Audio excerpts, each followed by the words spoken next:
Hey, it's Jason ODB from OLP, and I'm hitting you guys with another one truck, two covers. We did this recently, and I want to keep this going.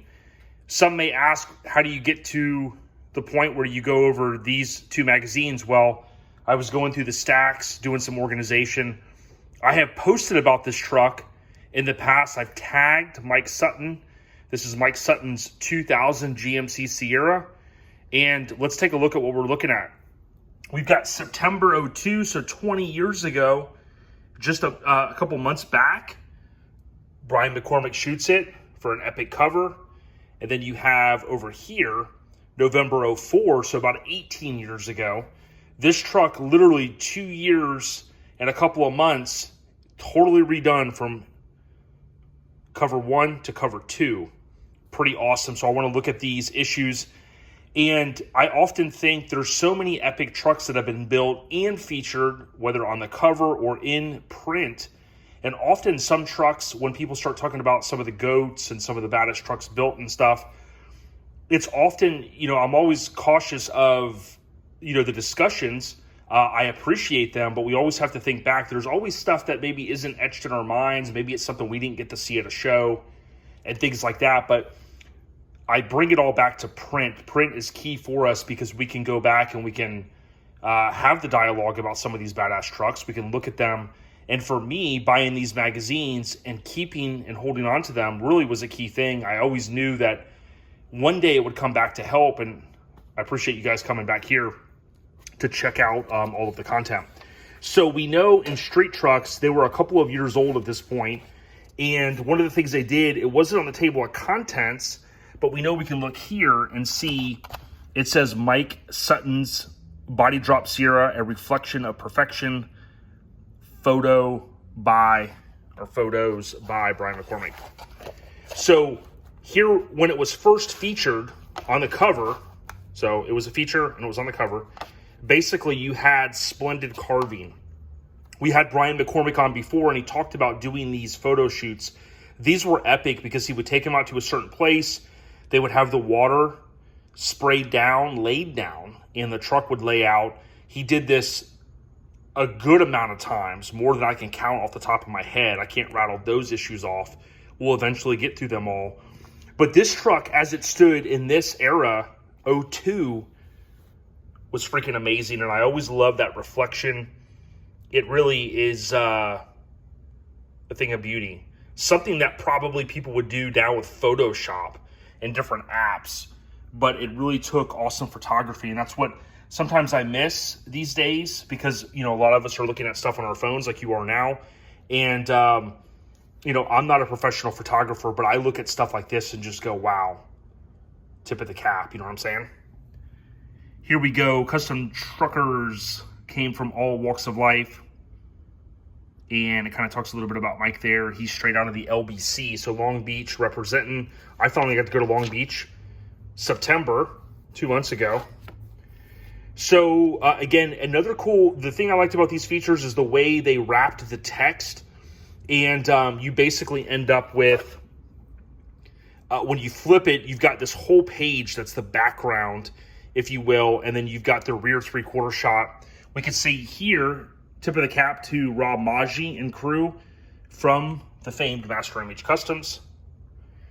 And kind of an early 2000s build with a 2000 vehicle. And then on the cover, a lot of things that we saw in that era. You can see the MIC valves, painted dash, which was huge. Still kind of a big thing, but very big at the time. You have the flamed seats and some crazy, little bit of color underneath the hood.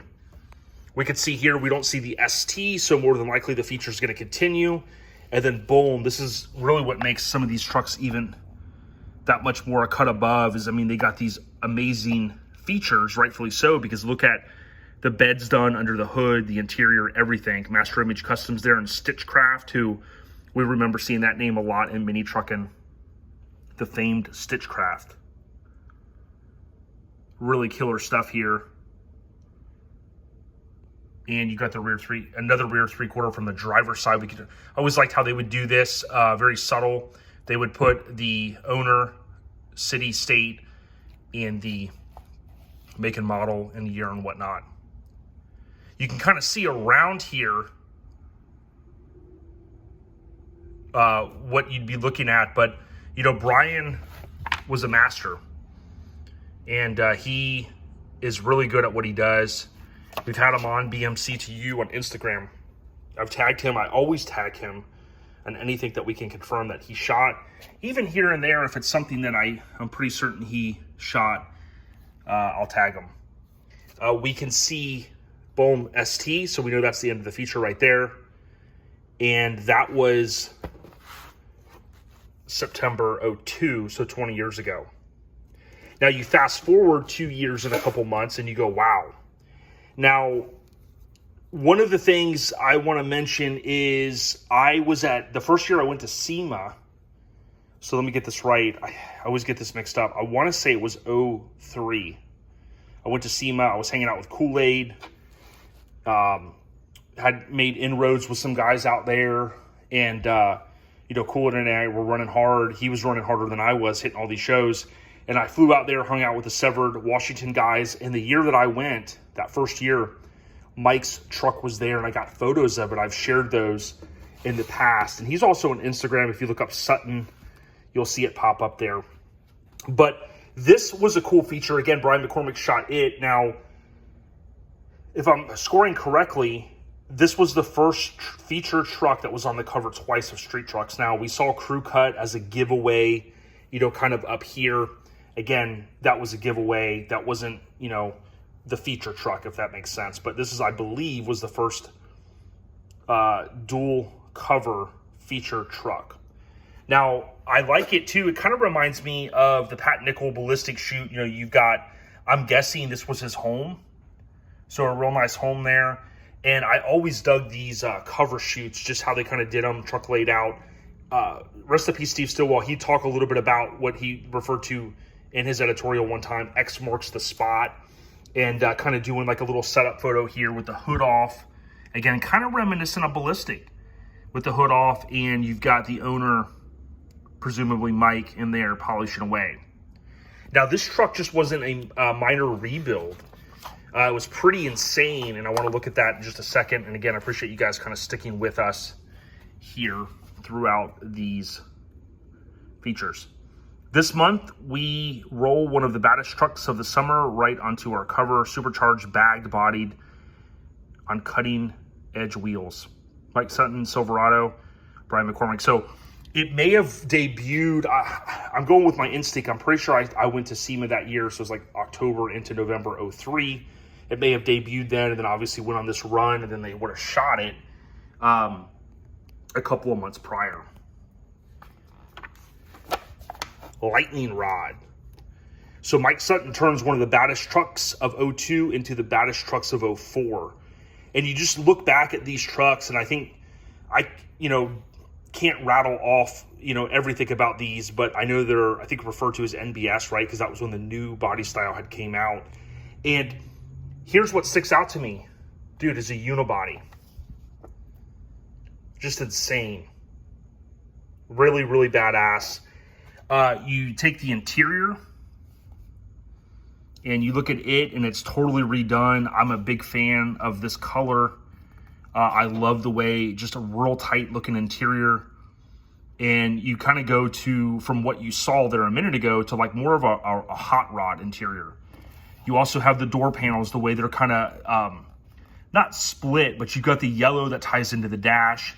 And you may look at this now and go, well, you know, maybe it's not my favorite. I really dig it. I really dig the hot rod theme. I like this 2 years later, even more so than what we saw a minute ago. But this was Lightning Rod, is what they titled it. Text and photos by Brian McCormick. Let's look a little bit further.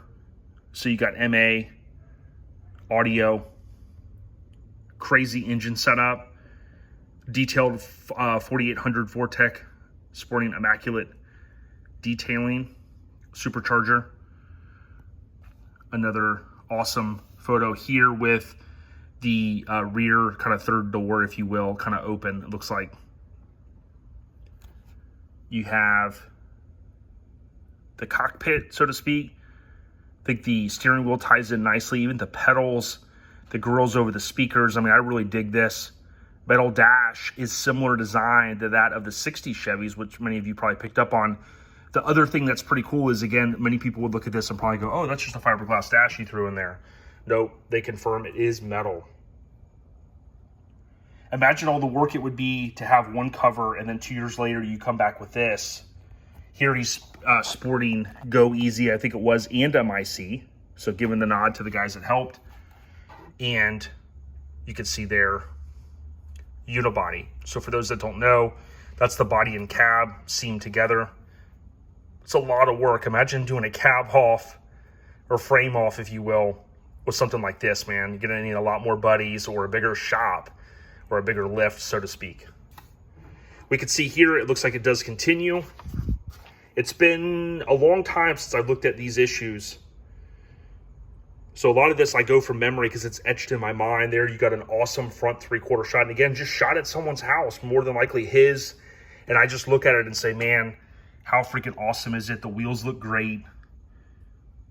That unibody, the yellow and silver really pop. Here you can see they give the nod to the same truck, September 02, which we just saw. It's hard to believe. Both of these are the same trucks. I can't remember if it was the Rhino liner ad, or not ad, if it was in their booth. I remember exactly where it was at, but I just forget if it was like a bed liner deal. But Mike Sutton has chimed in. I think I had posted a photo from SEMA, and it was someone had made a comment, yeah, I didn't like the bumper or something, and Mike chimed in and said, yeah, I changed it right after SEMA. So, you know, it's pretty cool that this stuff is etched in our minds, and when we tag these owners sometimes, you know, they'll even chime in, and I think that's fantastic. I really appreciate that all the time. Check this out. I mean, dude, a lot of landscape. May not be your favorite angle of seeing it, but again, there's a lot of work in here to make this happen, and I really dig it. Really, and if you think about a game changer, it really hasn't, on one of these trucks, I mean, maybe it's been done one other time.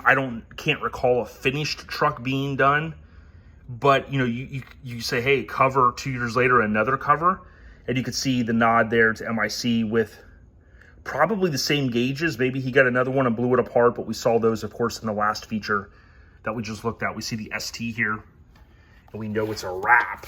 So, pretty cool stuff. Really appreciate you guys coming back and watching the content here. Much appreciated. September 02. November 04, Mike Sutton's famous 2000 GMC Sierra from Long Beach, OBC.